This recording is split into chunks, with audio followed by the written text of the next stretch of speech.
9/11, welcome back. Every month we sit down with Oklahoma Metro leaders to go over what's happening across the city and county areas. And this morning, joining us live is Oklahoma County Sheriff Tommy Johnson III to talk about a recent high-speed pursuit, a Senate bill, and so much more. So, Sheriff, good morning. Thank you so much for being here.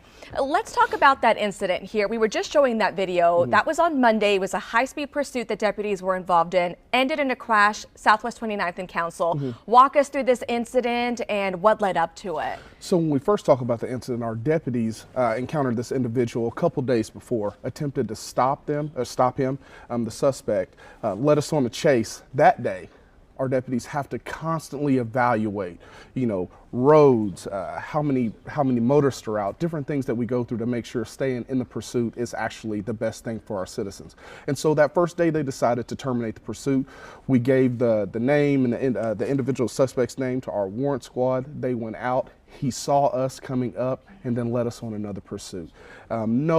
Absolutely no regard for public safety. He was driving through neighborhoods, high rates of speed, putting lots of people in danger and in harm's way. But they stayed with him. They made great decisions, and ultimately it ended up being a crash, but they took him into custody. And I was going to ask you about that, how deputies make those decisions on whether or not to pursue someone, but you covered that. This resulted in that crash there at that intersection, which sometimes can be pretty busy there in that area. I'm pretty familiar with it. What message do you have for the general public, people who were at that intersection, and what they should do to maybe avoid being hit if they hear the sirens? What is the best course of action for the general public? It's hard, right? It is hard, because first thing first, and I'll tell you this, I'm guilty of it too. When you're in your car, you got your own concert going, so you're not really thinking about outside things. But one thing, we have to be mindful of everything going on around us. These pursuits happen so fast, vehicles get up on you so quickly. When you see the lights and sirens and you see this and you understand what you're involved in, move over to the side of the road. Move over to the far right side of the road. Get yourself out of the way.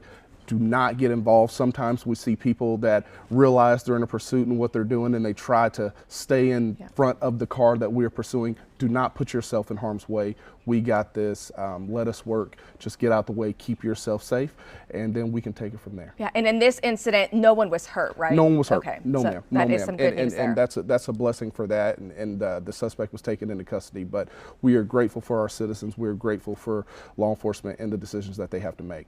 All right, let's switch gears here a little bit. It is the legislative session. Yes. I know that you are supporting and pushing a Senate bill, 523. Talk about what this bill would do for the office. Well, certainly. First things first, I want to say thank you to the Oklahoma City Chamber. We are pushing this bill in preparation for the Olympics coming through, to have the ability to bring in other deputies from around the state and allow them to work under my commission here in the Oklahoma County Sheriff's Office, so that we can provide extra protection for the Olympic security, supporting and supplementing what Oklahoma City needs us to do. It is going to be a large-scale event.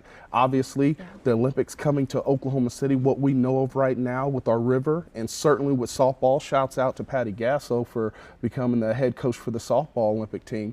And so there's going to be a lot of things to keep safe.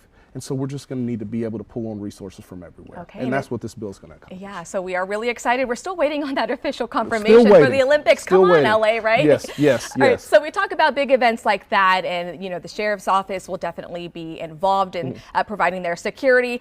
Some other big events that we're possibly looking forward to here. I mean, the Oklahoma City Thunder, they are doing so well. So we're looking at, playoffs. Yes. Is this something that you prepare for as well? You know what? We're always prepared, and certainly looking at ways to help aid, supplement Oklahoma City with whatever they need.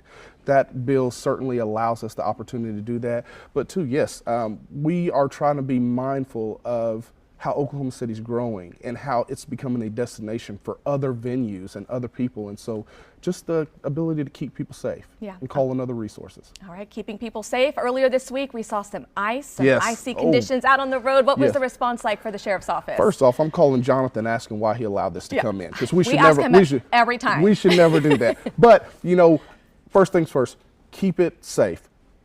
Do not be in a rush, especially when we know there's ice on the roadways. Give yourself time to get to where you're going safely. Give the person in front of you a good length of distance. So if they slide, if they stop, you have time to make maneuvers, get out the way, keep yourself and your vehicle safe as well. Two, keep nice quilts in your vehicle. In the event you do get in a collision, in the event the car stalls or whatever the case may be, you can have something to keep you warm. Always have your phone charged, phone chargers on you so you can call for safety and assistance, to let people know where you're at and that you can get emergency response should you need it. Right. And so we're always telling people, have the tools available to you in your car to keep you safe and keep you warm. Yeah, and we will need that advice, especially as we look ahead to next week. More Arctic air coming in. I know it's going to be tough, but did you guys see an increase in calls earlier this week, Wednesday, Thursday? Yes. I mean, as you can imagine, as soon as ice hits the ground, people start sliding a little bit of everywhere. I know law enforcement across the state, regardless of the agency, was just telling their communities, take it slow. Take it slow. Be mindful that this ice is out there. So stopping, you're not going to stop at the desired time you want to. So give yourself time and don't be in a rush. We're all trying to get there, and certainly worrying about our kiddos in neighborhoods. I'm grateful for what the schools did and making those announcements early so that we can get them where they need to go and keep them safe and off the roadway. So yes, mindful about temperatures, mindful about what they do to our vehicles and how you can keep yourself safe, warm, and have all the emergency equipment necessary in the event you need it. All right, Sheriff Johnson, thank you so much for coming in. We appreciate your time. Now is your time to tell Jonathan we don't want that winter weather. We don't want next it, Jonathan. We don't want it. You keep it.